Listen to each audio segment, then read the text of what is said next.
Is this Iran's final warning to the UAE amid the mystery drone attack on the Barakah nuclear power plant? Abandon the US and Israel or face the consequences. Is that the message behind the latest threat linked to an Iranian hardline figure? Has an Iranian MP now issued a last chance warning as reports swirl that Washington wants the UAE to act more aggressively on its own? A senior Iranian MP has reportedly warned the UAE against working too closely with the US and Israel. The former IRGC commander reportedly dismissed the UAE as lacking independent power, according to Iran International. Kowsari said the UAE had only been able to act against Iran with backing from the US and Israel. Esmail Kowsari said, and I quote, "If the UAE continues cooperating with the US and Israel against us, we will confront them more forcefully." Unquote.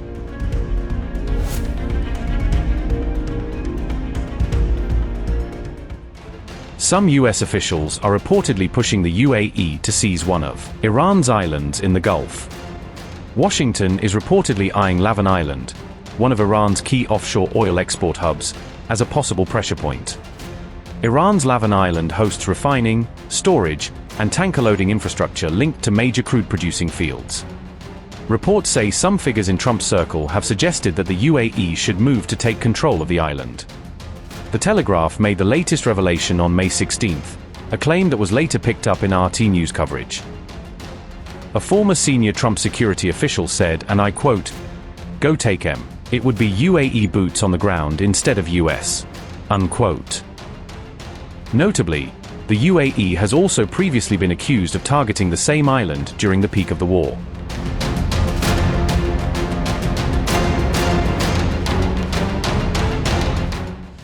The UAE reportedly carried out direct military strikes on Iran without publicly acknowledging them, according to a Wall Street Journal report citing people familiar with the matter.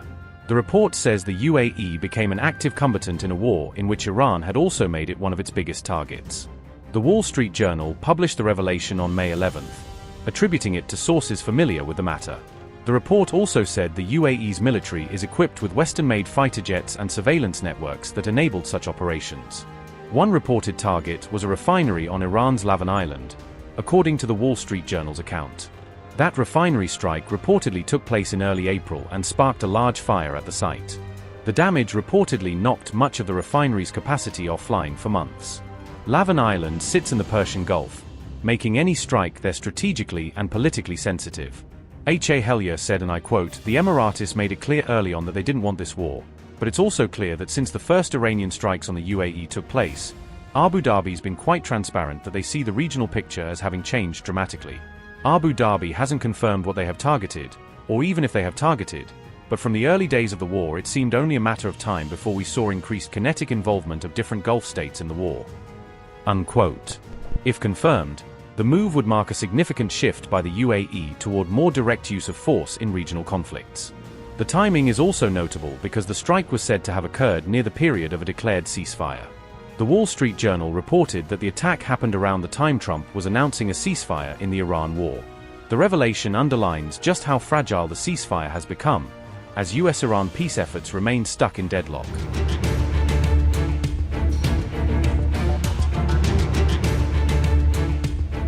Saudi Arabia condemned a drone strike near a nuclear facility in the United Arab Emirates, warning that the incident could pose a broader regional security threat. The attack on May 17th reportedly targeted an electricity generator located outside the Barakah nuclear plant in Abu Dhabi. Riyadh stated that the strike threatens regional stability and reaffirmed its full support for the UAE's sovereignty and security in the aftermath of the incident. Saudi Arabia also categorically rejected the attack during diplomatic communication with the UAE, according to Iran International. UAE Deputy Prime Minister and Foreign Minister Abdullah bin Zayed Al Nahyan held a series of calls with regional counterparts to discuss the developments following the strike. Kuwait and Bahrain also condemned the incident, describing it as a dangerous escalation in an already tense regional environment. Kuwait said that targeting peaceful nuclear facilities violates international law and poses risks to civilian populations as well as the environment. Bahrain reiterated its solidarity with the UAE and praised the country's air defense systems for responding promptly to the perceived threat. Ahmed Abal-Gheit expressed relief after confirming that the fire resulting from the incident had been successfully contained. As Gulf countries expressed unified support for the UAE, Riyadh also reported drone incursions originating from what it described as Iraqi airspace. The UAE's nuclear regulator confirmed that there was no impact on the plant's safety, stating that all operational systems remained stable and fully functional. Authorities in the UAE have not yet identified the origin of the drone or the party responsible for carrying out the attack. The incident comes amid a fragile understanding between the United States and Iran, alongside ongoing efforts to reopen the Strait of Hormuz. Notably, this is not the first such incident involving the UAE since the April ceasefire, indicating continued underlying tensions in the region. On May 4th, a fire broke out at the Fujairah oil depot, which the UAE later attributed to a drone attack it said was carried out by Iran.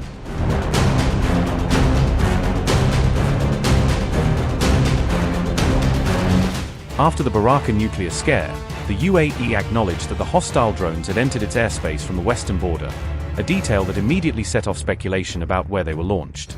Abu Dhabi authorities said air defenses intercepted 2 unmanned aerial vehicles, while a third managed to reach an electrical generator facility linked to the Barakah complex and trigger a fire. The Emirati Defense Ministry stressed that investigations are still underway, signaling that, at least officially, they are not yet ready to attribute responsibility to any state or group. Officials have promised that more details will be released once the probe is completed, effectively asking both domestic and foreign audiences to hold off judgment for now. At the same time, the UAE underlined that its forces remain ready to respond to future security threats, framing the incident as serious but contained within its broader defense posture.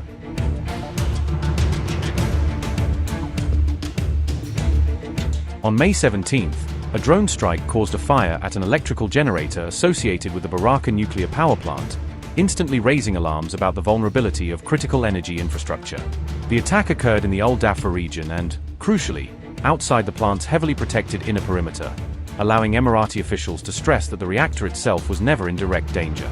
Abu Dhabi's media office reported that no injuries were recorded and that radiological safety levels remained unchanged, seeking to calm fears of any nuclear leak or contamination. Authorities emphasized that the blaze was quickly contained by emergency teams and did not breach any of Barakah's core nuclear safety systems, framing the incident as a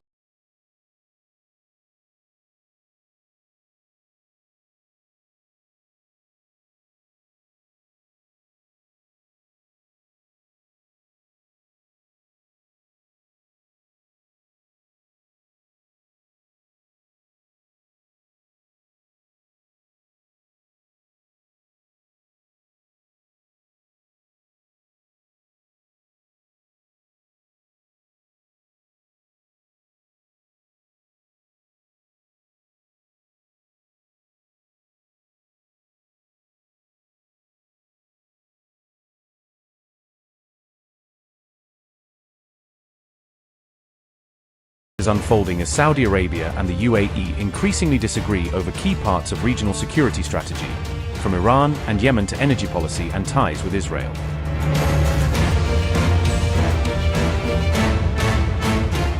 Amid fresh warnings that the ceasefire could collapse, a new account of the UAE's behind-the-scenes role is shocking the region, casting Trump's Gulf ally as one of the loudest voices for hitting Iran harder.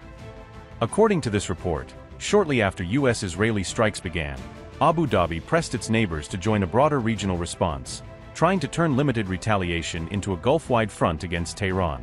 Mohammed bin Zayed personally urged Saudi Arabia and Qatar to participate in a joint answer to Iranian attacks, arguing that only a united wall of states could deter further strikes. MBZ is reported to have believed that if the Gulf stood together, politically and militarily, Iran would think twice before firing on oil terminals, towers and airports again. Instead, key partners including Saudi Arabia and several other Gulf states refused to sign up to a retaliatory campaign, judging that escalation carried more risks than benefits. Some leaders are even said to have told MBZ bluntly that this was not their conflict, signaling they were unwilling to be dragged deeper into a fight they saw as primarily US-Iranian. All of this unfolded as Tehran fired nearly 3,000 drones and missiles at targets inside the UAE before the April 8 ceasefire, turning Dubai and Abu Dhabi into frontline cities overnight. Iran's barrages also struck ports, airports, towers and hotels across the wider region, underscoring why some Gulf rulers feared any additional strikes might only invite more destruction at home.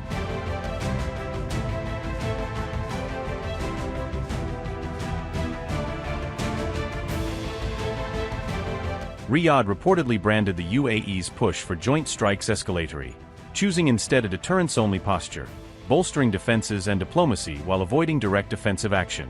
That strategic split deepened already strained ties between Abu Dhabi and Riyadh, turning quiet economic competition into visible geopolitical friction in the middle of a war. In Qatar, officials briefly weighed direct retaliation after Iran hit the Ras Laffan LNG complex, but ultimately stepped back from the brink. Doha concluded its role should be de-escalation and mediation, not opening a new military front, especially with LNG exports and foreign bases sitting in Iran's line of sight. Bahrain and Kuwait broadly followed Saudi Arabia's caution, keeping to defensive postures and steering clear of any offensive operations that could widen the conflict. Oman, long a quiet backchannel to Tehran, was never expected to join strikes at all, instead continuing to play the role of discreet go-between as the fighting raged. Against this backdrop, Abu Dhabi shocked energy markets by pulling out of the Saudi-led OPEC cartel in late April, signaling just how far its rift with Riyadh had widened. Reports now suggest the UAE is even reviewing its participation in regional bodies like the GCC, raising the question of whether Trump's most enthusiastic Gulf partner is preparing to chart a far more independent course.